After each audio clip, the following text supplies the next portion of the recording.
జాగ్రత్తగా ఉంటారు కదా, కొన్ని బయటికి రానివ్వరు కదా.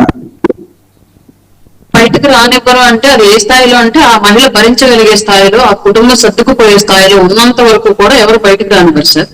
ఇవాళ ఆ అమ్మాయి అంతమంది మీద కంప్లైంట్ చేసింది అంటే అది నాకు తెలిసి ఆ కుటుంబం పెద్దల మధ్య అనేక సార్లు సంప్రదింపులు జరిపి, సెటిల్మెంట్లు జరిపి, అది వర్కౌట్ అవ్వక అందరూ కూడా ఇంకా ఆమె ఏమైనా ఇబ్బందికరంగా బిహేవ్ చేసి కనుక ముందు ఉంటే వీళ్ళకు ఉన్నటువంటి గతంలో ఉన్నటువంటి రాజకీయ పలుకుబడి ద్వారా ఏర్పరచుకున్నటువంటి గొప్ప సంబంధాలు వీటి ద్వారా ఏమన్నా వాళ్ళని ఇబ్బంది పెట్టేటువంటి సిచ్యువేషన్ కనుక క్రియేట్ చేసి ఉంటే ఆమె ఇంత ముందే నాకు కేసు పెట్టి ఉండేటువంటి అవకాశం అయితే ఉంది.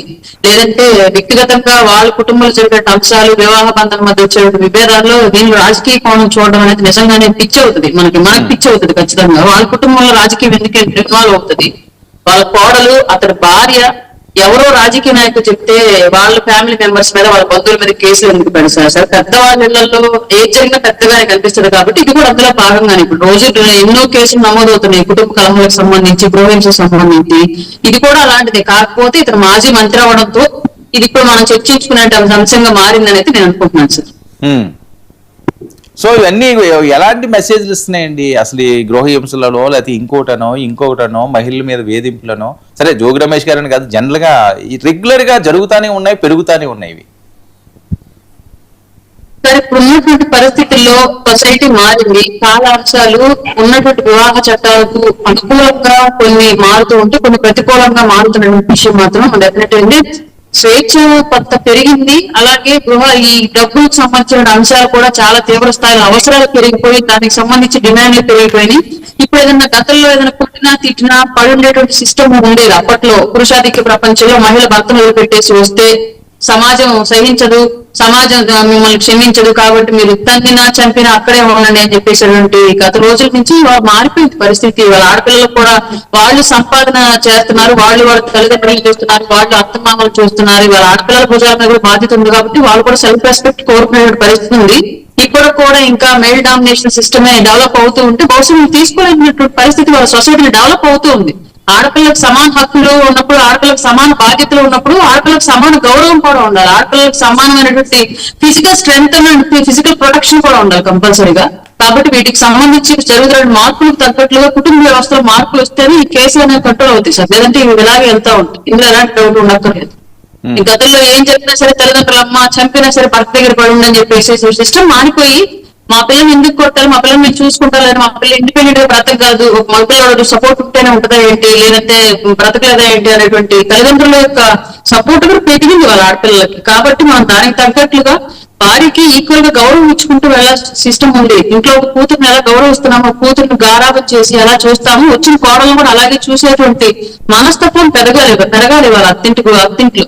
అది లేకుండా కూతుర్ని పిల్లలాగా చూస్తాము, కోడలను అల్లల్లాగా చూస్తాము అంటే ఇవాళ ఊరుకోవట్లేదు. ఇవాళ వ్యవస్థ అట్లా లేదు. ఏంటి పవన్ కళ్యాణ్ గారు చాలా దూకుడుగా ఉన్నట్టున్నారు. ఆరోగ్య సమస్యలు కూడా పట్టించుకోకుండా, శస్త్రచికిత్స అయినా సరే ఎక్కడ రెస్ట్ తీసుకోకుండా వరుసగా మీటింగ్లు పెడుతున్నారు. ఏంటి లోకల్ ఎన్నికలకి సమాయత్వా? బెజవాడ వేదికగా బాగా విస్తృతంగా జరుగుతున్నాయట ఇవన్నీ మీటింగ్లు. పవన్ కళ్యాణ్ గారు ఆరోగ్యం సరిగ్గా లేకపోయినా పనిచేసిన కేవలం పార్టీ వర్క్ మాత్రమే కాదు, ప్రభుత్వ వర్క్ కూడా చేస్తూ ఉన్నారు. ఆయన ప్రభుత్వ సమావేశాలకు అటెండ్ అవుతున్నారు. అలాగే ప్రభుత్వ కార్యక్రమాలు నిన్న ఆల్రెడీ పలమనేరు క్యాంప్ నుంచి కుంకి ఏనుగులు వెళ్తూ ఉంటే వాటికి సంబంధించిన అంశం కానివ్వండి, లేదంటే నెక్స్ట్ వీక్ లో ఆల్రెడీ మళ్ళీ ప్రోగ్రామ్స్ గవర్నమెంట్ ప్రోగ్రామ్స్ పెట్టుకున్నారు ఆయన. ఇలా అన్ని ప్రభుత్వ కార్యక్రమాలతో పాటు పార్టీ కార్యక్రమాలు కూడా చూసుకుంటూ ఉన్నారు. ఆరోగ్యాన్ని కూడా అశ్రద్ధ చేసి మరి వాళ్ళ యుద్ధ ప్రాతిపదికన ప్రభుత్వంలోనూ అలాగే పార్టీ పనులు చేస్తున్నారంటే డెఫినెట్ గా రాబోయే రోజుల్లో స్థానిక సంస్థల ఎలక్షన్స్ ఒక అంశం అయితే ప్రజలు ఇచ్చినటువంటి అవకాశాన్ని దుర్వినియోగం చేసుకోకుండా సద్వినియోగం చేయాలి వాళ్ళ కోసం అని చెప్పేసి సార్. అది ఖచ్చితంగా చేయగలిగేటువంటి స్ట్రెంగ్త్ ఉంది, చేస్తున్నాను, తయారు చేయగలిగినటువంటి పరిస్థితి ఉంది కాబట్టి చేయాలి అంతే. చిన్నదానికి కూడా అదొక వంకగా చూపించి నిధులకు దూరంగా ఉండడం అంటే అది కరెక్ట్ కాదని ఆయన కనిపించింది. ఆయన అందుకే ప్రజల కోసం నిరంతరం చేస్తూ ఉన్నారు సర్వీస్. Okay, right. చిన్నపరెడ్డి గారు, ఏంటి జోగి గారు పవన్ కళ్యాణ్ గారికి ఆయనకి ఆరోగ్య పరిస్థితి బాగోపోయినా సరే నిరంతరం కూడా ప్రజల కోసం పడే తపన, అలాగే పార్టీ కోసం కూడా రెండింటిని రెండు కళ్ళలో చూసుకోవాలి కాబట్టి ఎవరన్నా సరే ఆయన అంతలా శ్రమ పడుతుంటే, మరోపక్క మీకేమో వరుసగా కేసులు, కొంతమంది అజ్ఞాతంలోకి వెళ్ళిపోవడం, ఇలాంటివన్నీ మిమ్మల్ని చుట్టుముడుతున్నాయండి. ఏం జరుగుతుంది ఏపీలో? 99 వీక్షకులకు అలాగే ప్యానల్ సభ్యులందరూ కూడా నమస్కారం సార్. ఈరోజు సరే జోగి రమేష్ గారి కుటుంబంలో జరిగినటువంటి ఒక వివాదాన్ని అది పోలీస్ కేసుల దాకా వెళ్ళటం కుటుంబానికి సంబంధించిన అంశంగా ఉంటే బాగుండేది. కానీ వాళ్ళు కూడా రాజకీయాల్లో ఉండటంతో వాటి మీద మరింత మీడియా ఇంట్రెస్ట్ కానీ లేకపోతే దాని మీద అంతా కేసులు పెట్టి ఏది ఏ కుటుంబంలోనూ ఇవన్నీ కూడా చిన్న కుటుంబాలు అయిపోయినాయి.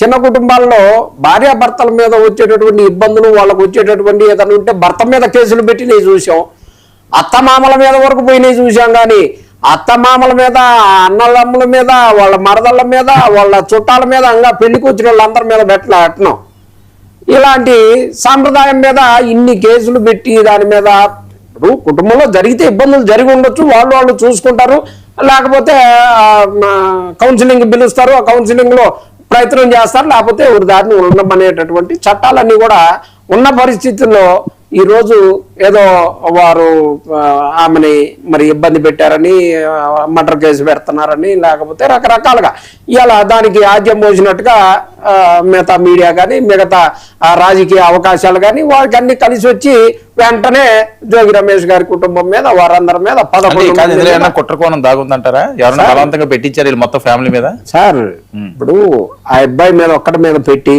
ఇన్వెస్టిగేషన్ జరిగి నిజంగానే అని స్టెప్ బై స్టెప్ అది ఎస్టాబ్లిష్ అయితే వస్తే అది ఒక రకం అనుకోవచ్చు. కానీ ఇలా అన్నల తమ్ముల పిల్లల మీద ఇప్పుడు కిరణ్ గారు ఉన్నారనుకోండి, కిరణ్ గారు వాళ్ళ తమ్ముడు అందరూ కూడా వేరుగా ఉంటారనుకోండి, కిరణ్ గారు వాళ్ళ తమ్ముడి మీద ఇష్యూ ఏదన్నా వచ్చిందనుకోండి, తర్వాత కిరణ్ గారికి తర్వాత వాళ్ళకి వచ్చేటటువంటి పరిస్థితి. అది కాకుండా మొత్తాన్ని ఒకసారే ఆ కుటుంబ వాళ్ళ అన్నల తమ్ముళ్ళు వాళ్ళని పిల్లలందరినీ పెడితే ఖచ్చితంగా అది కావాలని అనుమానంగానే ఉన్నట్టుంది. ఎవరై ఉంటారంట మీ అనుమానం? సార్ ఆద్యం పోసేది రకరకాలుగా పోస్తారు సార్. ఆద్యం పోసే వాళ్ళకి ఎవరెవరు రకరకాలుగా ఆద్యం పోసేటటువంటి పరిస్థితి ఉంటది. ఖచ్చితంగా ఇప్పుడు గృహహింస కేసు పెట్టారనుకోండి, దాని మీద చూసుకో, గృహహింస పెట్టి మర్డర్ కేసులు పెట్టి ఇన్ని చేశారనంటే ఇది ఒక మహిళ ఇండివిజువల్ గా ఇన్ని రకాల చట్టాలు ఇన్ని రకాల వ్యవహారాలు పెట్టేటటువంటి పరిస్థితి వెంటనే ఆమోదించి ఒక మాజీ మంత్రి మీద కేసులు పెట్టి అంత దీనిగా చేసేంత వెంటనే జరిగేటటువంటి పరిస్థితి కాదు. అందులో కూడా సంవత్సర కాలం కూడా కాలేదని చెప్తా ఉన్నారు.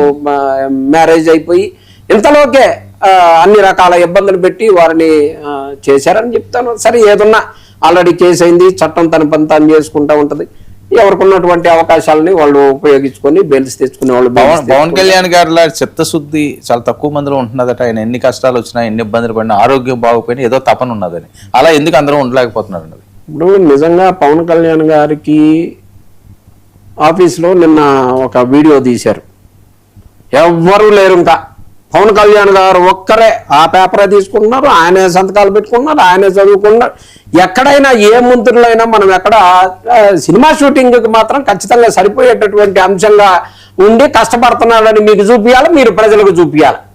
జరగాల్సినటువంటి కార్యక్రమం అంతా ఆర్టిఫిషియల్ గా కనిపించింది. కానీ సరే నిజంగా కూడా బాధ్యతాయుతంగా చేస్తే ఇలా జంజీ వాళ్ళు కనుక ధర్మేంద్ర ప్రధాన్ రాజీనామా చేపించగలిగినట్టు ఆ డిఎస్సిలో మన విద్యాశాఖ మంత్రి ఎలా అయితే ఫెయిల్ అయ్యారో ఆ డిఎస్సి అక్రమాలు జరిగిన దాంట్లో పవన్ కళ్యాణ్ గారు దాంట్లో బిజీగా ఉండి నిజంగానే జరిగిన అవకాశాన్ని మన కూటమి సభ్యులు చేశారు కదా, మీరు కూడా చేయాలని చెప్పేసి చెప్తే బాగుండేది. దాని విషయం మాట్లాడలేదు కదా. ఏదో ఆయన కాసేపు పేపర్లన్నీ తిరగేస్తున్నట్టు పలానా పార్లమెంటుకి సంబంధించినటువంటి బాక్సులు అంతా వెరైటీ సినిమా సెట్టింగ్ కదా, ఆ సినిమా సెట్టింగ్ లో జరిగినట్టుగానే ఉంది. కానీ ఆయన ప్రత్యేకమైనటువంటి ఇప్పుడు ఆయనకి శస్త్రచికిత్స అయినట్టు ఆయన ఎలా ఉన్నారో కనిపిస్తున్నది. దాని సినిమా సెట్టింగ్లు ఇవన్నీ నేనేం కాదంటలేదు సార్, శస్త్రచికిత్స జరిగింది వాస్తవం. శస్త్రచికిత్స జరగలేదంటారా? కాదు సార్, ఇప్పుడు జరిగేటటువంటి ఇవాళ మన దగ్గర ఇక్కడ ఉన్నదానికే మన టీం ఎంతమంది పనిచేస్తారు ఇక్కడ? ఒక్కడే పవన్ కళ్యాణ్ గారు ఒక్కడే, ఏది మొత్తం హాల్ అంతా చూపించారు, ఎక్కడా కూడా వేరే మనిషి అనేవాళ్ళు లేడు. ఒక్కడే మొత్తం పేపర్ చదువుకున్నాడు, పాపం అదే చేత్తో తీసుకున్నాడు, అదే చేత్తో రాసుకున్నాడు. మరి ఇదంతా ఆర్టిఫిషియల్ గా ఇప్పుడు మీడియా పరమైనటువంటి ఎక్స్పోజర్ కోసం అరుణ గారికి తెలియాలి. ఏంటి అరుణ గారు అది లేకపోతే మోసం చూపించమనండి. పచ్చగా వచ్చిన వాళ్ళకి లోకమంతా పచ్చగానే కనిపించింది అన్నట్లుగా మనం ఎదుటి వ్యక్తి చేసే పని ఏంటి దాన్ని కనీసం పరిశీలించైనా మనం దాన్ని విమర్శిస్తే బాగుంటుందేమో సార్. ఆయన పార్టీ ఆఫీస్కి వచ్చినటువంటి పార్టీలో పదవులు కావాలి అని చెప్పేసి వచ్చినటువంటి అప్లికేషన్ని వేరే ఎవరికి అవకాశం ఇవ్వకుండా సరైనటువంటి కార్యకర్తలకు బాధ్యతలు ఆయన అప్పగించాలని చెప్పేసి ప్రతి అప్లికేషన్ ఆయన వెరిఫై చేసుకుంటున్నాడు ఎవరికి ఏ పదవి ఇవ్వాలి అని చెప్పేసి. దానిలో వేరే వాళ్ళు ఇన్వాల్వ్ చేయాలి అనుకుంటే చేస్తారు 100%. ఇప్పుడు మన ఇన్వాల్వ్ చేశారు కమిటీలు, పార్లమెంట్ కమిటీలు వేసి పార్లమెంట్ కమిటీల ద్వారా అప్లికేషన్లు గ్యాదర్ చేశారు. ఆ అప్లికేషన్ వెరిఫై చేసుకుని ఫైనల్ గా ఆయనే పదవులు ఇవ్వాలి అనుకున్నారు కాబట్టి ఆయన చేసుకుంటున్నారు. దానికి కూడా ఒక్కళ్ళే చేసుకుంటున్నారు. సినిమా షూటింగ్ అసలు చేస్తున్న పనేంటి ముందు అది గమనించండి. ఒక ప్యానల్ లో కూర్చున్నప్పుడు అట్లీస్ట్ వీడియో చూసారుగా, పూర్తిగా చూస్తూ పోయేదా, మనకు కావాల్సిన వరకే చూసుకొని అది ఒక్కటే మాట్లాడదాం ప్యానల్ లో కూర్చొని. ఏం చేసినా సరే మనం రాయిస్ కొట్టే పనులు మాత్రమే ఉండాలి అని అనుకుంటే ఎట్ట సార్? అసలు కనీసం చంద్రబాబు గారు పెద్దోళ్ళు కదా, వీడియో అట్లీస్ట్ ఏ పని మీద ఉన్నాడు ఆయన? సెక్రటరీ పని మీద ఉన్నాడా, గవర్నమెంట్ పని మీద ఉన్నాడా, శాఖ పని మీద ఉన్నాడా, పార్టీ పని మీద ఉన్నాడా? పోనీ పార్టీ పని అయితే ఏం పని చేస్తున్నాడు ఆయన?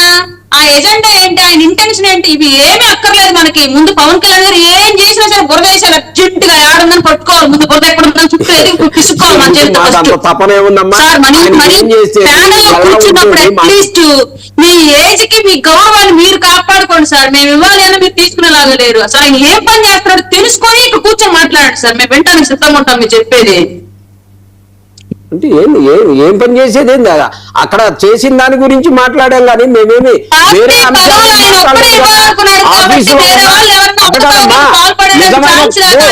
చూసుకుంటున్నారు సార్. అది ఆల్రెడీ పార్టీలో రాష్ట్రంలో మొత్తానికి తెలుసు. మీరు రాష్ట్రంలో ఉన్నట్లేదు, జగన్మోహన్ రెడ్డి మీరు కూడా బెంగళూరు వెళ్తున్నారట్టుంది. రాష్ట్రంలో ఏం జరుగుతుందో మీకు తెలియట్లేదు అసలు అడిగితే ఎక్కడ. నిజమే అర్థమవుతుంది. అదేలే మీ ఆఫీసుల్లో ఏం జరిగేది భూతత్వాలు వేసుకొని చూసే పనే ఉంటది. మాకు వేరే ఏముండదు. స్క్రీన్ మీద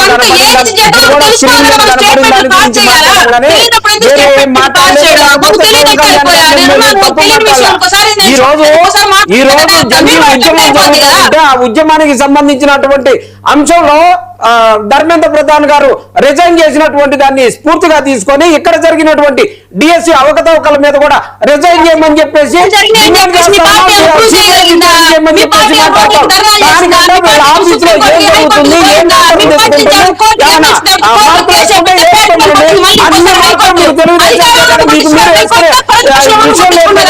మీ పార్టీకి సంబంధించి మీరు పక్కనే ఉన్నారు కదా, కోర్టులో నిలబడలేదు కానీ మీ కేసు మళ్ళీ వచ్చి మాట్లాడడం. మీ కోర్టులో కేసు లాగి పెట్టి కొట్టింది హైకోర్టు. ఆ కేసుని తెలియలేదా మీకు ఇంకా? ఓకే రైట్ జీ సార్, మీకు ప్యానల్ సార్ ప్రేక్షకులకు నమస్కారం. అంటే జోగి రమేష్ గారిది ఆయన మీద ఎన్ని కేసులు పడతాయి సార్? ఇప్పుడు ఒకటి, మేము వాళ్ళలాంటి వ్యక్తిత్వం కలిగిన మనుషులం కాదు. జనరల్ గా మేము ఏమనుకున్నామంటే అరుణ గారైనా మేమైనా కుటుంబ వ్యవహారంగానే ఆమె కూడా అంతే మాట్లాడింది. కుటుంబ వ్యవహారం రకరకాలు జరుగుతూ ఉంటే ఆ మహిళగా ఆమెకు జరిగిన అన్యాయం పైన కేసు పెట్టింది. అది చట్టపరంగా చూసుకుంటారనేటువంటి అంశంలో మాట్లాడారు. నేను కూడా స్టార్టింగ్ లో అదే అనుకున్నా. ఇది జనరల్ గా రకరకాలుగా కుటుంబాలు అనేక వివాదాలు వస్తూ ఉంటాయి. ఆ వివాదాల్లో కొంతమంది పోలీస్ స్టేషన్ దాకా వెళ్తారు, కొంతమంది పెద్దల మధ్య రాజీ కుదుర్చుకుంటారు. కానీ పోలీస్ స్టేషన్ దాకా వెళ్ళిందంటే అది ఇష్యూలో ఏదో గ్రావిటీ ఎక్కువగా ఉంటుంది, తప్పు ఎవరిది అనేటువంటిది కోర్టులో నిర్ణయిస్తారు. కానీ వైఎస్ఆర్ కాంగ్రెస్ పార్టీ వాళ్ళు ఎలా తయారంటే కామెడీగా వాళ్ళ కుటుంబ సభ్యులకు సంబంధించిన అమ్మాయి ఒక బాధితురాలు, ఆ అమ్మాయి కొంతమంది పైన కేసు పెట్టింది, అందులో కుట్ర ఉందంట. ఇంతకంటే కామెడీ, ఇంతకంటే అంటే వీళ్ళు అసలు ఏం ఆలోచిస్తారో, ఏం మాట్లాడతారో, దేన్ని రాజకీయం చేయాలో దేన్ని రాజకీయం చేయకూడదో కూడా తెలియనటువంటి భావదారిద్ర్యంలో ఉన్నటువంటి వైఎస్ఆర్ కాంగ్రెస్ పార్టీని చూసి జారిపడటం తప్ప చేయగలిగేది ఏమీ లేదు. నేను చెప్తా ఉన్నా, నిజంగా ఆ అమ్మాయి పెట్టినటువంటి కేసులో బలహీనంగా ఉంది ఆ కేసులో ఏమీ లేదు అనుకుంటే చట్టం దాన్ని ఆలోచన చేస్తుంది. కానీ దీన్ని కూడా కుట్ర ఉందని ఆ అమ్మాయి వాళ్ళ కుటుంబ సభ్యుల చట్ట ప్రకారం ఆమెకుండే హక్కుల ప్రకారం ఎంతమంది మీద పెట్టచ్చో, ఆమె బాధితురాలుగా ఆమెకుండే నొప్పి వీళ్ళకేం తెలిసింది? వీళ్ళకి నొప్పి తెలియదు. ఎందుకంటే సొంత బాబాయి చెల్లికి సంబంధించిన నొప్పి వీళ్ళకి తెలియనప్పుడు ఎక్కడో ఉండే అమ్మాయి నొప్పి వీళ్ళకేం తెలిసిద్ది? ఆమె బాధ వీళ్ళకేం తెలిసిద్ది? బాధ గురించి ఆలోచించేవాళ్ళైతే కదా వీళ్ళు స్వార్థం గురించి ఆలోచించేవాళ్ళు. రాజకీయ పరమైనటువంటి వివాదాలు సృష్టించడం ద్వారా మాత్రమే రాజకీయం నిలబెట్టగలుగుతామనేటువంటి భావదారితమైనటువంటి వైఎస్ఆర్ కాంగ్రెస్ పార్టీ నాయకులు ఆ విధంగా ఆలోచిస్తారు. ఆ కేసు విషయాన్ని మేము పూర్తిగా వాళ్ళ కుటుంబ వ్యవహారంగానే చూస్తాం. వైఎస్ఆర్ కాంగ్రెస్ పార్టీ ఎంత రాజకీయం చేయాలనుకున్నా కానీ ఆ అమ్మాయి బాధితురాలుగా ఖచ్చితంగా చట్టపరంగా చట్టం ఇవ్వాల్సినటువంటి అన్ని అవకాశాలు అన్ని సదుపాయాలు చట్టం ఆమెకి అకామిడేట్ చేస్తుంది. ఆయన దాంట్లో ఎవరు తప్పున్నా లేదు జోగి రమేష్ గారిపై పెట్టిన కేసులు వాళ్ళ కుటుంబ సభ్యులే కాకుండా ఇంకెవరున్నా సరే వారందరి పైన చట్టం తన పని తాను తీసుకెళ్ళి తప్ప దానిపైన రాజకీయపరమైన ఒత్తిడి ఎక్కడా కూడా ఉండదు. లేదు కాబట్టే వీళ్ళు ఈ విధంగా మాట్లాడుతూ ఉన్నారు. సో అది జోగి రమేష్ విషయం మాత్రం మేము పూర్తిగా కుటుంబ వ్యవహారంగా చూస్తున్నాం. కానీ వైఎస్ఆర్ కాంగ్రెస్ మాత్రం రాజకీయం చేయాలని చూస్తా ఉంది. అది వాళ్ళ విజ్ఞతకు వదిలేస్తా ఉన్నాయి. డిఎస్సి ఫెయిల్ సెక్షన్లు ఏంటి? ఈ సెక్షన్లు దీనికి వర్తిస్తే బిఎన్ఎస్ సెక్షన్ 85 భర్త లేదా భర్త బంధువులు వాళ్ళు క్రూరంగా చేయడం, 115/2 అదొకటి, 316/2 ఇదొక సెక్షన్ బిఎన్ఎస్లోని. ఇది ఐడియా ఉందా మీకు? 351, 316 సరే నేనే చెప్తాను. బిఎన్ఎస్ 85 భర్త లేదా భర్త బంధువులు మహిళను క్రూరంగా శారీరకంగా మానసికంగా వేధించడం అనే యాక్ట్ దీనికి యాక్ట్ అవుతుంది. ఇక బిఎన్ఎస్ సెక్షన్ 115/2 ఉద్దేశపూర్వకంగా గాయపరచడం, ఇది ఈ సెక్షన్. వాళ్ళు పెట్టిన సెక్షన్ చెప్తున్నాను రెడ్డి గారు. 316/2 నమ్మక ద్రోహం, క్రిమినల్ బ్రీఫ్ ఆఫ్ ట్రస్ట్ దీనికి సంబంధించింది. అలాగే 351 క్రిమినల్ బెదిరింపులు, 3/5 ఒకే నేరంలో పలువురు కలిసి చేసిన చర్యలను ఉమ్మడి బాధ్యత. ఇక డౌరీ హెరాస్మెంట్ యాక్ట్ 1961 సెక్షన్ 3 కట్నం తీసుకోవడం లేదా ఇవ్వడం నేరం. సరే ఇవన్నీ కట్నాలు ఇవన్నీ జరుగుతుంటాయి కాబట్టి ప్రతి కుటుంబంలోని. సో ఇవేంటంటే ప్రతి సెక్షన్ గరిష్ట శిక్ష బెయిల్ వచ్చే అవకాశం చాలా తక్కువట. సో బెయిలబుల్ అఫెన్స్లు ఇవి కావు, చాలా కీలకమైన సెక్షన్లే ఇందులో పెట్టారు కాబట్టి శిక్షలు కూడా ఆ రకంగానే ఉంటాయండి. సార్ ఇక్కడ ఈ కేసులో పూర్తిగా ఆ కేసులు మీరు ఏ సెక్షన్ ని మీరు తిరగేసినా సరే కుటుంబంలో జరిగినటువంటి అంశాలకు సంబంధించినవే ఉన్నాయి తప్ప కుటుంబం బయట ఆయన ఎర్రచందనం స్మగ్లింగ్ చేసేదని పెట్టలేదు. ఆమె పెట్టింది ఆమెకు ఉన్నటువంటి ఇబ్బందుల్ని ఏ విధంగా జరిగినాయి, కుటుంబంలో ఉంటే ఎవరెవరు వ్యక్తులు ఏ విధంగా ఇబ్బంది పెట్టారు. కొంతమంది కొట్టుండొచ్చు, కొంతమంది మాటలతో హ్యూమిలేట్ చేసి ఉండొచ్చు, కొంతమంది డబ్బు తీసుకోమని అదే పనిగా ఫోర్స్ చేసి ఉండొచ్చు, లేదు మాకు వద్దు అని చెప్పి ఇబ్బంది పెట్టవచ్చు, లేకపోతే ఆమెను వేరే రకంగా ఇబ్బంది పెట్టినట్టు శారీరక మానసికమైనటువంటి అన్ని ఇబ్బందులకు సంబంధించిన సెక్షన్లు మాత్రమే అక్కడ ఉన్నాయి. దీంట్లో కుట్ర ఏముంటుంది అసలు? అది నాకు అర్థం కాదంటే ఒక మహిళ యొక్క బాధితురాల యొక్క బాధను కూడా రాజకీయంగా మాట్లాడుతున్నారంటే ఇంకా వైఎస్ఆర్ కాంగ్రెస్ పార్టీ యొక్క కనీసం మినిమం మనిషిగా ఉండేటువంటి ఎథిక్స్ అని ఉండాలి కదా. దీంట్లో మాకేం సంబంధం ఉంటుంది? మా మీద బురదయటంలో వాళ్ళకి వచ్చేటువంటి రాజకీయ లబ్ధి ఏంటి? దీనివల్ల వాళ్ళ స్థాయి తగ్గిపోతా ఉంటది. కుటుంబంలో జరిగిన సమస్య పైన మీరు రాజకీయం చేస్తే ప్రజలు ఊరుకోరు. మేము చేయట్లా, కానీ వాళ్ళు మాత్రం రాజకీయం చేస్తారు. ఎందుకంటే ప్రతి దానికి కూడా విక్టిమ్ కార్డు వేసుకోవాలా, వాళ్ళ కుటుంబంలో కేసులు పెట్టినా సరే మా మీదే బురద చల్లాలా, వాళ్ళు తప్పులు చేసి కేసులు పెట్టినా సరే మా మీదే. ఇప్పుడు సీదిరి అప్పలరాజు ఉన్నాడు, తప్పు చేయకుండా ఊరికే కేసు పెట్టారా? ఆయన తప్పు లేదు. తమ్మినేని సీతారాం ఉన్నాడు, ఆయన సీతారాం గారు ఎక్కడ శ్రీకాకుళంలో ఉన్నారు, నాతో మాట్లాడేది మొన్న నేను చెప్తాను. చేయమనండి, ఫోన్ చేయమనండి, చేసి మాట్లాడమనండి, చేసి నేను అనేది ఆయన ఎక్కడున్నాడు ఏంటని, ఆయన తప్పు చేశాడా లేదా అనేటువంటిది. ఒక బ్రతికున్న మనిషిని చనిపోయినట్టు సర్టిఫికేట్లు పుట్టించడం లేదా ఆస్తులకు సంబంధించిన దాంట్లో చట్టపరంగా తప్పు చేయబట్టే కదా. వీళ్ళ ఎంతమంది నాయకులు ఉన్నారు వైఎస్ఆర్ కాంగ్రెస్ పార్టీలో? ఎంతమంది నాయకులు ఉన్నారు? ఒక్క నిమిషం. వైఎస్ఆర్ కాంగ్రెస్ పార్టీలో 800 మంది నాయకులు ఉన్నారు, కానీ కేసులు ఎంతమంది మీద ఉంటాయి? ఎవరైతే తప్పు చేశారో 5 సంఖ్యలో 10 సంఖ్యలో మాత్రమే కేసులు ఉన్నాయి తప్ప వైఎస్ఆర్ కాంగ్రెస్ పార్టీలో ఉన్న వాళ్ళందరి మీద కేసులు పెడుతున్నారా? వైఎస్ఆర్ కాంగ్రెస్ పార్టీ ఉన్న వాళ్ళందరి మీద అవసరం లేకుండా కేసు పెడితే అది కక్ష సాధింపు. వాళ్ళు తప్పు చేసిన వాళ్ళు అంబటి రాంబాబు ఉన్నాడండి, ప్రతిసారి పోలీసుల మీదకి ఇష్టం వచ్చేట్టు మాట్లాడుతూ ఉంటాడు కదా, మరి ఆయన మీద కేసులు పెట్టకూడదా? సార్ ఇప్పుడు ఒకటి టోటల్ గా తప్పు చేసిన వాళ్ళని ఖచ్చితంగా చట్టం శిక్షిస్తుంది కాబట్టి చట్టం తన పని తాను చేసుకుంటూ పోతుంది. ఇందాక డిఎస్సి గురించి మాట్లాడారు. ఒకటి డిఎస్సి నోటిఫికేషన్ ఇచ్చి ఆ నోటిఫికేషన్ ఇచ్చిన తర్వాత వీళ్ళు అనేకమైన కేసులు వేస్తే వాటన్నిటి కూడా దాటుకొని ఉద్యోగాలు చేయటం స్టార్ట్ చేసి 9 నెలల తర్వాత వైఎస్ఆర్ కాంగ్రెస్ పార్టీ నిద్ర లేచింది. దాంట్లో అంటే అన్యాయం జరిగిందంట. నిజంగా అటు జరిగితే మరి హైకోర్టుకి వెళ్ళారు కదా, హైకోర్టు కూడా వాళ్ళకి ముట్టికాయలు ఎందుకు వేసింది?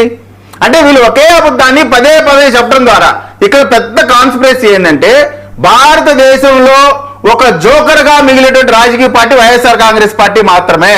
ఎందుకంటే జంజీ ఉద్యమం జరిగితే ఢిల్లీలో భారతదేశంలో ప్రతి రాజకీయ పార్టీ ఏదో ఒక వైపు ఉంది. అది అనుకూలమా వ్యతిరేకమైనటువంటిది పక్కన పెట్టండి, చిన్న ఫిల్మ్ యాక్టర్స్ దగ్గర నుంచి అందరూ కూడా తప్పుని తప్పుగా చెప్పారు, ఒప్పుగా చెప్పారు, ఏదో ఒక స్టేట్మెంట్ ఇచ్చారు. వైఎస్ఆర్ కాంగ్రెస్ పార్టీ జగన్మోహన్ రెడ్డి గారు మాత్రమే ఢిల్లీలో జరిగినటువంటి యాజిటేషన్ పైన ఏ మాత్రం కూడా స్పందించినటువంటి వ్యక్తి. దానిలో నుంచి బయటపడటానికి డిస్కనెక్ట్ అయినటువంటి ప్రజలతో డిస్కనెక్ట్ అయినటువంటి జగన్మోహన్ రెడ్డి బయటపడటం కోసం కొత్తగా ఇప్పుడు లోకేష్ గారి పేరు తీసుకొచ్చి జన్జీ అంటున్నారు.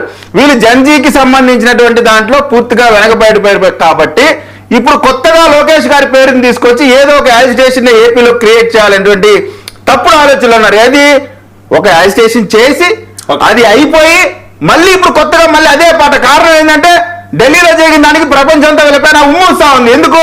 అరే రాజకీయ పార్టీకి ఉండేవాడు ఎస్ఓ నువ్వు ఏదో ఒకటి చెప్పాలా, ఏది చెప్పకుండా సైలెంట్ గా ఉన్నటువంటి ఇటువంటి రాజకీయ పార్టీని ప్రజలు చేదకరించుకుంటున్నారని చెప్పి దాంట్లో బయటపడడానికి మాత్రమే వీళ్ళు చేశారు. సార్ ఒకరి ఫైనల్ ఒకే మాట, సినిమా షూటింగ్ అంట. పవన్ కళ్యాణ్ గారు వాళ్ళకి సంబంధించినటువంటి యాక్టివిటీలు డైరెక్ట్ గా చేసుకుంటే ముఖ్యమంత్రిగా ఉండి మాజీ ముఖ్యమంత్రిగా ఉండి లైవ్ ప్రెస్ మీట్లు కూడా పెట్టలేక రికార్డెడ్ వీడియోస్ వదిలినటువంటి వీళ్ళు పవన్ కళ్యాణ్ గురించి ఇట్లా మాట్లాడుతూ ఉన్నారంటే ఇంకెంతకంటే దౌర్భాగ్యతనం ఇంకోటి లేదని.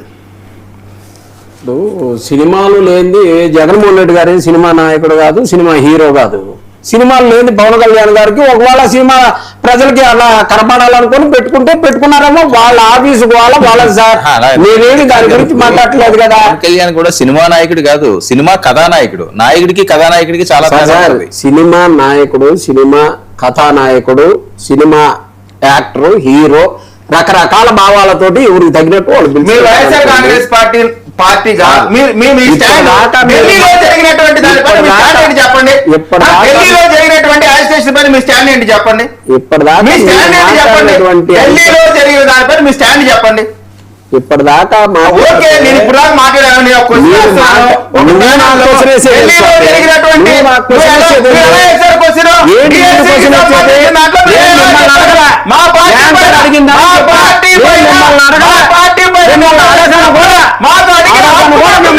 అడిగే హక్కు మాకుంది. మీరు చేసినటువంటి దాంట్లో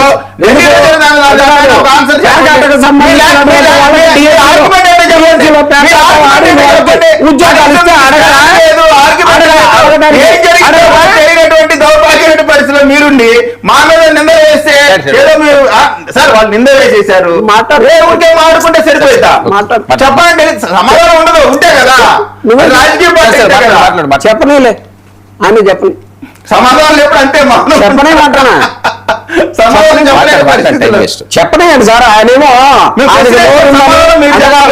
ఆయనకు నోరు చెప్పండి మీరు కాదు నోరుందని మాట్లాడేటటువంటి అవకాశం ఇచ్చారని. ఒక నిమిషం చిన్నప్పటి గారు, ఏ ఫైల్స్ చూస్తున్నారో వాళ్ళ అంతర్గత విషయం అట, ఎవరికి ఏమి ఇవ్వాలన్నది ఆయన పర్సనల్ గా చూస్తున్నారని ఆవిడ చెప్తుంటే ఇంక దాన్ని మనం కామెంట్ నేనేమన్నాను సార్, నేనేమన్నానండి అది సినిమా. ఇప్పుడు రాజకీయ పదవులు వైఎస్ఆర్ కాంగ్రెస్ పార్టీలో కూడా ప్రతిరోజు పడుతుంటాయి సార్. జగన్మోహన్ రెడ్డి గారు రోజు ఈ పదవులన్నీ చూసి ఇలా చేసి సంతకాలు పెట్టినట్టుగా ప్రత్యేకమైనటువంటి వీడియోలు చూసి వాటన్నిటిని కూడా పెట్టి ఏదో ఆ టేబుల్ నిండా కాగితాలు బట్టి చేసినట్టుగా చేసేటటువంటి పరిస్థితి లేదు. అలాంటి వీడియో ఒకటి బ్రహ్మాండమైన అదే ఆ వీడియోనే ఏం తప్పేం లేదు సార్. నేనేమన్నానండి దాన్ని తప్పనో లేకపోతే ఇంకోటనల్లా ఆయన ప్రజాసేవకు సంబంధించినటువంటి ఫైల్స్ తిరగేస్తున్నాడేమోనని ప్రజలందరూ అనుకున్నారేమో. ఆమె వాస్తవం చెప్పింది కదా, వాళ్ళ పార్టీకి సంబంధించిన దానికోసం కష్టపడుతున్నాడు. ఆయన పార్టీ దేనికి తెలుగుదేశాన్ని మోయడానికి 15 ఏళ్ళు మోయడానికి కావాల్సినటువంటి కసరత్తు అంతా ఆయన చేసుకుంటా ఉంటే చేసుకోమనండి. 15 ఏళ్ళు కాకపోతే 20 ఏళ్ళు చేసుకోమనండి. ప్రత్యేకంగా ఆయనే 10 సార్లు చెప్పాడు. ఇప్పటికీ 15 సంవత్సరాల పాటు తెలుగుదేశాన్ని మనం మొయ్యాల్సిందే అని చెప్తానే ఉన్నారు కదా. దానికోసం కష్టపడమనండి. అలాగే ఇప్పుడు వైఎస్ఆర్ కాంగ్రెస్ పార్టీలో మీరు చూడండి సార్, రజనీ గారిని కానీ, జోగి రమేష్ గారిని కానీ, జక్కంపూడి కానీ, మాజీ స్పీకర్ తమ్మినేని గారిని కానీ అందరినీ బీసీలని మొత్తాన్ని టార్గెట్ చేసేటటువంటి కార్యక్రమం ఇది.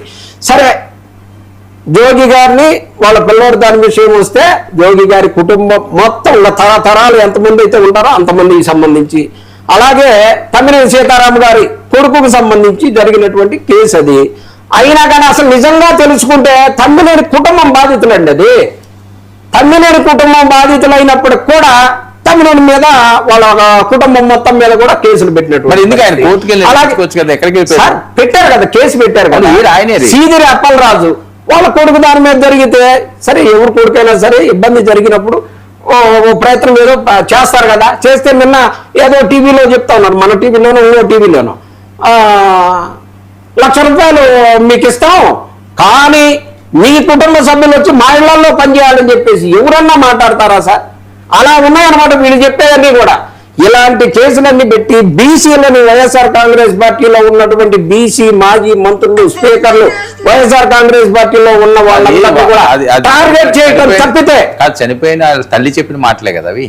₹1,00,000 మొన్న ఇచ్చి మా ఇంటికి పని రమ్మన్నారు సార్. చెప్పించినటువంటి విషయాలు సార్. నేను అనేది ₹1,00,000 ఇస్తానని చెప్పలేదనో లేకపోతే చెప్పరనో, అది అసలు అలాంటి మాటలు మాట్లాడరనో ఎవరు అనరనో నేను చెప్పట్లే. కానీ ₹1,00,000 ఇచ్చినందుకు వచ్చి మా ఇంట్లో పనిచేయాలని అన్నం తినేవాడు ఎవడన్నా మాట్లాడతాడు సార్? ఆవిడ చెప్పింది కదా. అరే నేను అనేది ఆమెతో చెప్పిస్తారు, అదే కదా. ఇప్పుడు ఈ కేసులకు ఇప్పుడు ఇంతమంది మీద పెట్టించేటటువంటి విషయాలన్నీ కూడా మా వైఎస్ఆర్ కాంగ్రెస్ పార్టీ బీసీ గర్జనకు సంబంధించినటువంటి కార్యక్రమాలలో తన మునగలైనటువంటి వైఎస్ఆర్ కాంగ్రెస్ పార్టీని కుట్రపూరితంగా బీసీలని బలహీనపరచడం కోసం వైఎస్ఆర్ కాంగ్రెస్ పార్టీ నుంచి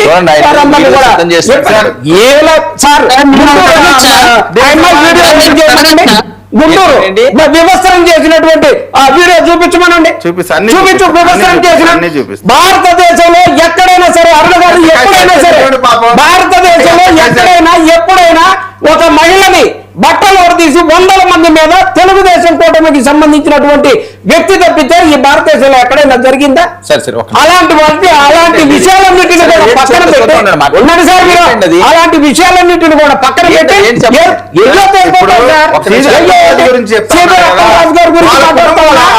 వాళ్ళ బాబు ఆమెను అడుగుతా ఉన్నాడు,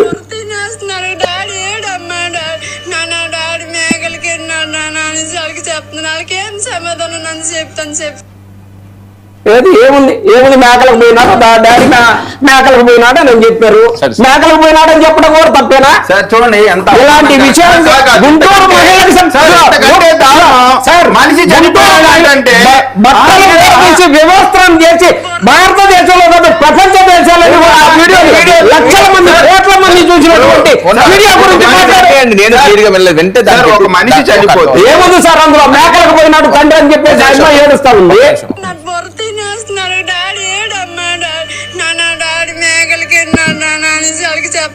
ఏం సమాధానం నన్ను చెప్తాను చెప్పి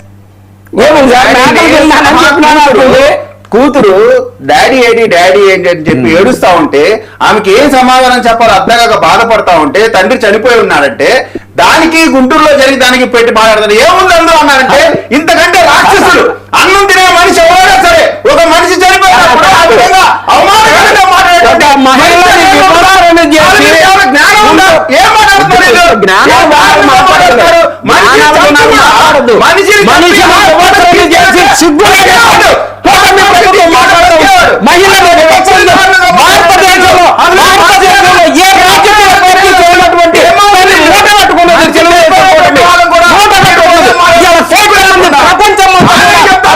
చేసినటువంటి వీడియోని జనమందరూ కూడా చూసి ఆమె సిగ్గుతో చట్టపరంగా వాళ్ళపైన చర్యలు తీసుకున్నారు, మాకు న్యాయం చేశారు ఆమె చెప్తుంటే వీళ్ళు చట్ట ప్రకారం చర్యలు చేసుకోకుండా వాళ్ళ పాలన కూడా రాజకీయం చేస్తా ఉన్నారు. వైఎస్ఆర్ బీసీ నాయకుల్ని అనకంత చేసేది బీసీలకు తోకల కత్తరిస్తానని ఎవరు చంద్రబాబు నాయుడు గారు బీసీల మీద గౌరవం ఉంటుందో ఏం జరిగిందో సమాజం మొత్తానికి తెలుసు. అరుణ గారు మొన్నటి వరకు కాపు, ఇప్పుడు బీసీ వచ్చింది. సార్ నేను ఒక మాట అడుగుతాను, చిన్నపరెడ్డి గారు ఆన్సర్ చెప్తాను అనుకుంటున్నాను సార్. బీసీని టార్గెట్ చేశారు అని చెప్పేసి మళ్ళీ కాపుల నుంచి అండ్ క్రైస్తవుల నుంచి టర్న్ అయి బీసీ వైపు వచ్చింది. ఓకే సార్, మీరు అన్నట్టుగానే కాసేపు ఆ విషయాన్ని అట్లాగే పెట్టేసి సార్ సాయి కృష్ణ కుటుంబం 20 లక్షలకు నోచుకున్నటువంటి పరిస్థితుల్లో రౌడీ షీట్ ఉన్నటువంటి సాయి కృష్ణ కుటుంబం వైఎస్ఆర్సీపీ నుంచి 20 లక్షలు నోచుకున్నటువంటి ఆ అదృష్టము పాప మా యాదవ్ సోదరుడు కుటుంబానికి లేదా సార్? జగన్మోహన్ రెడ్డి గాని వైసీపీ నుంచి కానీ ఎవరైనా ఒక్కళ్ళు ఆ కుటుంబాన్ని, అదే బీసీ సోదరుల కుటుంబాన్ని, అదే యాదవ సామాజిక వర్గానికి చెందిన అతి నిరుపేద కుటుంబాన్ని, పసిబిడ్డలు తండ్రిని కోల్పోయినటువంటి ముసలి తల్లి బిడ్డను కోల్పోయినటువంటి యుక్త వయసు 30 ఏళ్ళు 35 ఏళ్ళు కూడా ఉండవు ఆమెకి, ఆ భర్తను కోల్పోయినటువంటి ఆ భార్యని, ఆ బిడ్డల్ని, ఆ ముసలి తల్లిని పరామర్శించడానికి వైసీపీ వాళ్ళ నుంచి ఆ కుటుంబం నోచుకోలేదా సార్? అదే బీసీ కుటుంబం తెనాల్లో గంజాయిలో పట్టుబడి తన్నులు తిన్నటువంటి వాళ్ళ కోసం వచ్చాడు, పల్నాడు బెట్టింగుల్లో ప్రాణాలు కోల్పోయిన వాళ్ళ కోసం వచ్చాడు, అక్కడ చిత్తూరు జిల్లాలో రప్పరప్ప నడుపుతామని చెప్పేసి జైలుకు వచ్చిన వాళ్ళ కోసం వచ్చాడు, సాయి కృష్ణ కోసం వచ్చాడు, ఇంతమంది కోసం వచ్చాడు జగన్మోహన్ రెడ్డి. ఆ సిదిల్ అప్పరాజు కొడుకు చేతిలో చనిపోయినటువంటి ఆ కుటుంబాన్ని పరామర్శించడానికి ఎందుకు వెళ్ళలేదు? బీసీ సోదరులు వైఎస్ఆర్సీపీ పార్టీ మీరు అడుగుతారు సార్, చిన్నప్పటి గారు నన్ను మాట్లాడిన తర్వాత నన్ను కంప్లీట్ చేయని తర్వాత మీరు మాట్లాడుతున్నారు, మీ టైం మీకు ఇస్తాను, నేను అడ్డుపడ్ను. కాపు టైగర్ అమ్మటి రాంబాబు గారు సామాజిక వర్గానికి చెందినటువంటి వ్యక్తి కాబట్టి వాళ్ళకి ఇచ్చారు. అంటే కాపు నాయకులకి బలమైన సపోర్ట్ ఉంది వైసీపీలో, బీసీ నాయకులు లేదా? అందుకే ఆ యాదవ్ సోదరుడు చనిపోతే వైసీపీలో ఉన్నటువంటి ఒక్క బీసీ నాయకుడు కూడా ఇప్పటివరకు ఆ కుటుంబాన్ని పరామర్శించడానికి వెళ్ళదు, ₹1 డబ్బు ఇవ్వలేదు సార్. ఆ కుటుంబం ఏం పాపం చేసింది? పేదలు రోడ్డుకు వచ్చి తిరగకూడదా? వైసీపీ వాళ్ళు బండ్ల కింద పడి చచ్చిపోతే కనీసం వాళ్ళు పరామర్శించడానికి కూడా నోచుకోలేదు ఆ బీసీ సోదరులు. ఇంత బీసీ బీసీ బీసీ బీసీ ఎంతసేపు మాట్లాడారు మీరు? ఆ బీసీ కుటుంబం మీద రోడ్డును పడింది సార్. కనీసం 5 సంవత్సరాలు లేనటువంటి ఇద్దరు బిడ్డలు తండ్రిని కోల్పోయారు, వాళ్ళ జీవితం ప్రశ్నార్థకం ఇవ్వాలా? ఒక ముసలి తల్లి తన భవిష్యత్తు ప్రశ్నార్థకం ఇవ్వాలా? ఒక భార్య తన భవిష్యత్తు ప్రశ్నార్థకం ఇవ్వాలా? మీ వైసీపీ చేసింది అంటే ఆ బీసీ కుటుంబం కోసం. జగన్మోహన్ రెడ్డి ఎందుకు వాళ్ళని పరామర్శించడానికి వెళ్ళలేదు? సిరి అప్పరాజు సపోర్ట్ చేసినట్టు జగన్మోహన్ రెడ్డి ఆ కుటుంబానికి ఎందుకు ఆర్థిక సహకారం అందించలేదు, మానసిక భరోసా అందించలేదు? ఓకే మాట్లాడు. బాగా మాట్లాడారమ్మా. మీరు చెప్పారు కదా బీసీ యాదవ కులానికి చెందినటువంటి ఆ కుటుంబాన్ని ఎందుకు పరామర్శించలేదు, ఎందుకనే చెప్తా వినండి. సాయి కృష్ణ అనే అతను చనిపోయిన తర్వాత 40 రోజులకు కూడా బూడిద కూడా అందించినటువంటి ఈ ప్రభుత్వంలో ఆ కాపు కులానికి చెందినటువంటి వారందరూ ఒక మీటింగ్ చేసుకొని, అయ్యో మన కులానికి సంబంధించినటువంటి వాడికి ఒకటికి ఇబ్బంది అయింది, ఆ తల్లి ఒక్కతే ఉందని చెప్పేసి మీరు కులం అని మీరంతా కులాన్ని వాడుకొని మీరు వదిలేస్తే వైఎస్ఆర్ కాంగ్రెస్ పార్టీ అందరూ కూడా తలా తీసుకొని ఆ కాపు కులానికి చెందిన వాళ్ళందరూ కూడా పోయి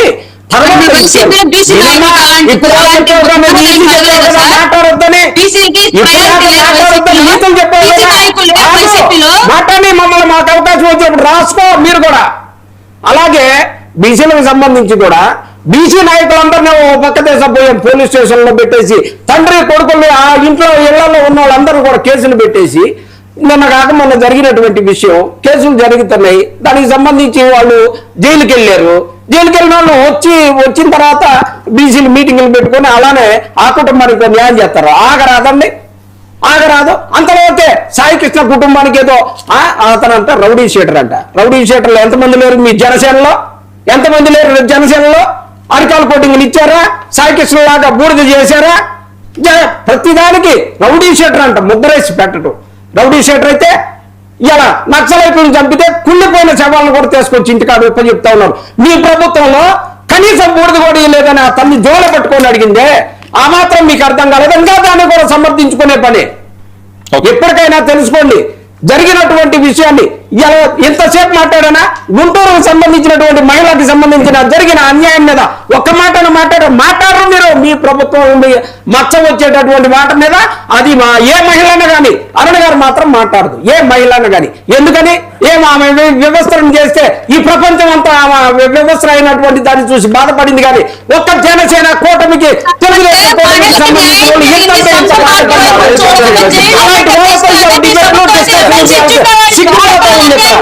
మీ ప్రభుత్వం పదవులు ఇచ్చిండే వాళ్ళు ఆడబిడ్డలు రోడ్డుకి నిన్న జరిగిన దాని గురించి మాట్లాడమ్మా. నిన్న జరిగిన దాని గురించి జరిగిందంటే ఉన్నది ఫ్యామిలీని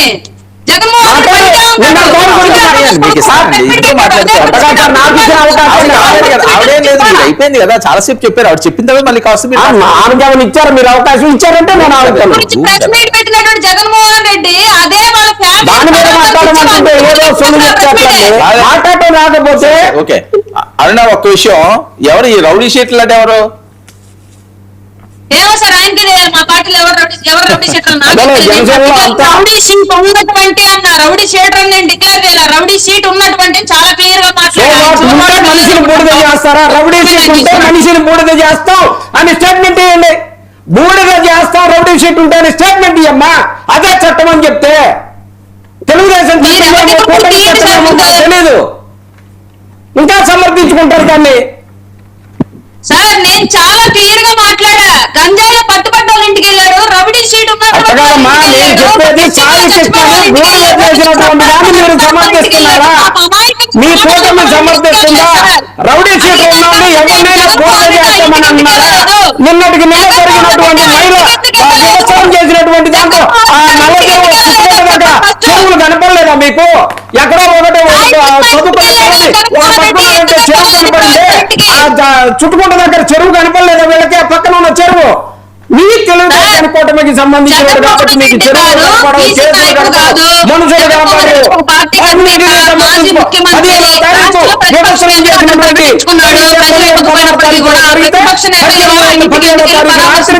మొత్తం బహిరంగంగా వీడియో బయటకు వచ్చినా కేసు పెడతారా?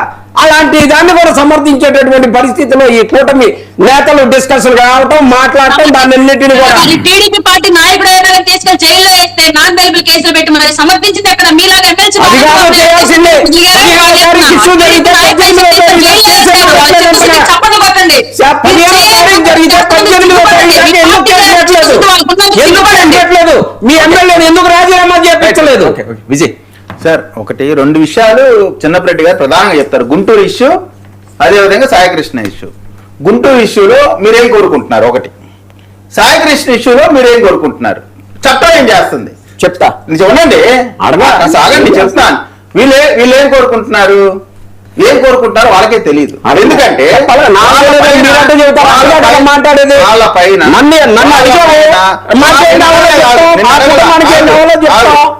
వాళ్ళ పైన చట్టపరంగా అన్ని రకాలైనటువంటి సెక్షన్లు పెట్టి చట్టపరంగా జైలుకి పంపించాం.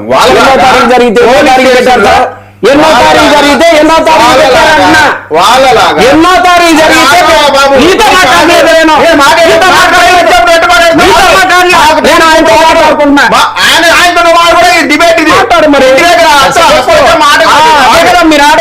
సార్, ఒకటి అక్కడ జరిగింది ఏంటి? ఒక నేరం జరిగింది, నేరానికి సంబంధించిన నేరస్తుడిని చట్ట ప్రకారం చర్యలు తీసుకున్నాం, కేసు పెట్టాం, జైలుకి పంపించాం. సాయికృష్ణ ఇష్యూలో కూడా పోలీసులు చేసిన తప్పు దానిపైన వారిపైన హత్య కేసు పెట్టి వాళ్ళని జైలుకి పంపించారు. ఈ రెండు ఇష్యూస్ లో చట్టం క్లారిటీగా వర్క్ చేసింది. వైఎస్ఆర్ కాంగ్రెస్ పార్టీ టైంలో పోలీస్ స్టేషన్ లో శిరోమణం చేసిన వారిపైన భారత రాష్ట్రపతిలోనైనా సరే వారిపైన కేసులు పెట్టాల. ఒక డ్రైవర్ ని చంపితే, ఇవాళ చంపితే ఎల్లుండి ఎఫ్ఐఆర్ కట్టారు. ఇవాళ చంపి ఇంటికి డోర్ డెలివరీ చేస్తే ఎల్లుండి ఎఫ్ఐఆర్ కట్టారు. సిగ్గు లేకుండా వీళ్ళు చట్టాల గురించి, న్యాయాల గురించి మాట్లాడుతూ ఉన్నారు. మేము చట్ట ప్రకారం నేరం చేసిన వాడిని 24 గంటలు అరెస్ట్ చేసి జైలుకి పంపించాం, సిఐని రియాలికి పంపించాం. కానీ వీళ్ళు ఏం చేశారు? కిరణ్ అనే యువకుడిని చీరాల్లో చంపేశారు. వాళ్ళ పైన పోలీసుల పైన మర్డర్ కేసు పెట్టారా? ఏం చేశారు చెప్పండి? సుధాకర్ రోడ్డు మీద కొట్టారు. ఆ పోలీసుల పైన మీరు ఏం కేసులు పెట్టారు? చట్టాన్ని మీ చేతుల్లో పెట్టుకొని ఒక్కరి పైన కూడా శిక్షలు మీరు అమలు చేయకుండా, చట్ట ప్రకారం నడుచుకోకుండా, చట్ట ప్రకారం నడుచుకున్నటువంటి మా పైన నిందలు వేసి ఏదో తప్పించుకుందామని గుంటూరులో జరిగింది దానిపైన నేరం శిక్ష రెండు చేస్తున్నటువంటి పరిస్థితి ఇక్కడ ఉంటే నేరస్తుల్ని వెనకేసుకొచ్చింది మీరు. అసెంబ్లీ శాసనమండలి సమావేశాల్లో అదే అనంతబాబుని ఒళ్ళో కూర్చోబెట్టుకొని తిప్పుకున్నారు. ఎన్నికల ప్రచారంలో ఒళ్ళో కూర్చోబెట్టుకొని తిప్పుకున్నారు. మీరు వేదాలు వేదాలు ఇచ్చినట్టు చట్టాల గురించి, న్యాయాల గురించి వాళ్ళని చేయండి వీళ్ళని చేయండి అని క్యామిడీలు చేస్తే చేయగలిగేది ఏం లేదు. మేము చట్ట ప్రకారం నేరం చేసుకోండి, ఎవరైనా సరే శిక్షిస్తామనేటువంటిది క్లియర్ మెసేజ్ ఇచ్చాం. ఓకే, అరుణ గారు.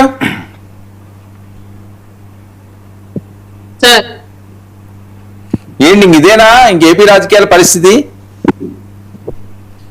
సార్, ప్రభుత్వం ఏమో ప్రజలకు ఏం చేయాలి, రాష్ట్రంలో ఇంకా అభివృద్ధి పథకం ఎటువైపు తీసుకెళ్లాలి, రాష్ట్రానికి నిధులు ఎటువైపు నుంచి తీసుకురావాలి, పరిశ్రమలు ఎటువైపు నుంచి తీసుకురావాలి, పారిశ్రామికవేత్తలు ఎటువైపు నుంచి తీసుకురావాలి, శాశ్వత నిర్మాణాలు ఎలా ఏర్పాటు చేయాలి, ప్రజల అవసరాలు ఏమున్నాయి, వాటికి తగ్గట్టుగా వ్యవస్థను ఎలా మార్చాలి అన్నటువంటి అంశాల మీద ప్రభుత్వం వెళ్ళిపోతూ ఉంది. ఎలా బురదజల్లాలి, ఎలా కులచిచ్చులు పెట్టాలి, ఎలా మత రాజకీయాలు రాజేయాలి, ఎలా ప్రాంతీయ విద్వేషాలు రెచ్చగొట్టాలి, ఎలా మార్పు ఒకసారి ఈ రాజధాని ఇక్కడ కాదు అక్కడ కాదు అక్కడ కాదు ఇక్కడ కాదు అక్కడ తిరిగి 7 ఏళ్లు మార్చినట్టుగా మన రాజధాని ప్లేసింగ్ మారుస్తూ ఉండాలి, మన మాటల్లో పరిపాలనలో ప్రయత్నాలన్నీ కూడా వైఎస్ఆర్సీపీ పార్టీ చేసుకుంటూ వెళ్తాం సార్. కానీ ఇక్కడ అల్టిమేట్ గా ఇటు కూటమి సైడ్ నుంచి మేమైనా, వైసీపీ నుంచి వాళ్ళైనా సరే ప్రజలు గమనిస్తున్నారు. రేపు పొద్దున వాళ్ళ జడ్జిమెంట్ కి మనం వెళ్ళాలి. కాబట్టి వాళ్ళకి నచ్చే విధంగా మన పరిపాలన, మన పరిస్థితులు ఉండాలన్న విషయం మాత్రం గుర్తుంచుకుంటే చాలు సార్. ఇప్పుడు వైసీపీ ఏం చేస్తున్నారు అనేది వాళ్ళు చూస్తున్నారు ప్రజలు, మేము ఏం చేస్తున్నాం అనేది ప్రజలు చూస్తున్నారు. ఇదండి సార్, పవన్ కళ్యాణ్ గారు చక్కగా పెరుగన్నం సద్దనం పెడితే బ్రహ్మాండంగా తిని రాజధాని రైతులకు సంబంధించి ఇష్టం లేనటువంటి రైతుల దగ్గర పొలాలు తీసుకుంటే మాత్రం బలవంతంగా తీసుకుంటే జనసేన అండగా ఉంటుంది అని చెప్పేసి పెరిగిన సత్యాన్ని మళ్ళీ ఈ వేటకారం ఎందుకు? వెళ్ళారు మాట్లాడారంటే నిజంగా పెరుగన్నం తిన్నదే సార్, అది పెరుగన్నం తిన్నదే. నేను ఇప్పుడు అదెందుకు అంటున్నాను? అరే అదెందుకని గుర్తు చేస్తున్నాను సార్, సబ్జెక్ట్ గుర్తు చేస్తున్నాను. నేనేమన్నా ఆయన తప్పు మాట్లాడి అన్ని ఏమన్నా మాట్లాడాను, ఆ చెప్పు తీసుకొని కొడతానన్నవి కొడకల్లారా అన్నవి అవన్నీ మాట్లాడలేదు కదా, ఇప్పుడు సందర్భం కాదు కాబట్టి.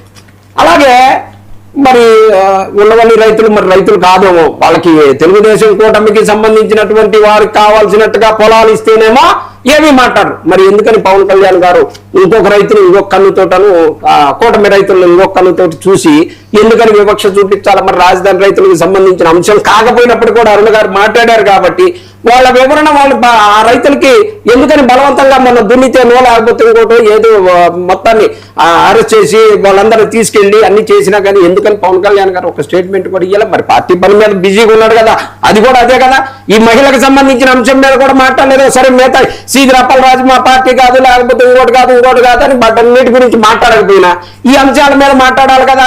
మరి అలాగే తిరుపతిలో ఆంజనేయ స్వామి బొమ్మని దొంగలించుకొని పోయినటువంటి వాటి గురించి మాట్లాడి మెట్లు కడగాలి కదా. అక్కడ కూడా మెట్లు కడగాలి. పవన్ కళ్యాణ్ గారు ఆయన మళ్ళీ ఆరోగ్యం బాగా అంతా బయటకు వచ్చిన తర్వాత చాలా మెట్లు పెండింగ్ ఉన్నాయి పవన్ కళ్యాణ్ గారు. అరుణ గారు, ఈ మెట్లు అమరావతి రైతులకి అన్న వినిపిస్తుందా? స్ట్రక్ అయినట్టు. Right, okay. ఏంటి అమరావతిలో ఏమైనా ఇబ్బంది ఉందా? సింపుల్ గా అమరావతిలో రోడ్డు సగం వెళ్ళి రోడ్డుకి అడ్డంగా వచ్చిన కొన్ని స్థలాలకు సంబంధించిన దాంట్లో రోడ్డు పేషెంట్ తీసుకుంటారు. ఇప్పుడు వీళ్ళకి నాకు అర్థం కాదంటే వీళ్ళకి రాజధాని అనేది వద్దు, అభివృద్ధి అనేది వద్దు అనేటువంటి వీళ్ళు రాజధాని గురించి కామెంట్ చేస్తున్నారు కదా. అరుణ, ఏమైనా ఇబ్బంది ఉందా అమరావతి రైతుల్లో? పవన్ కళ్యాణ్ గారు వాళ్ళని ఏమి పట్టించుకోవట్లేదు, ఆదుకోవట్లేదు అంటున్నారు.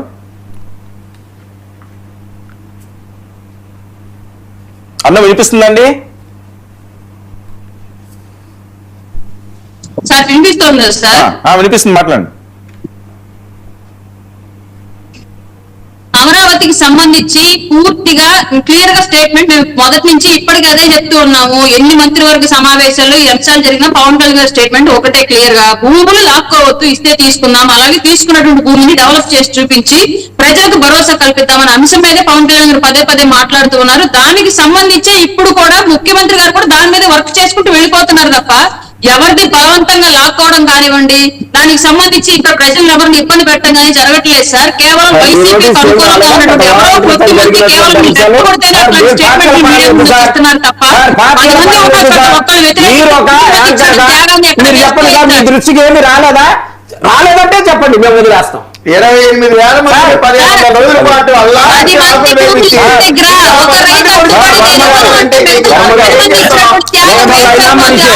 వెళ్ళి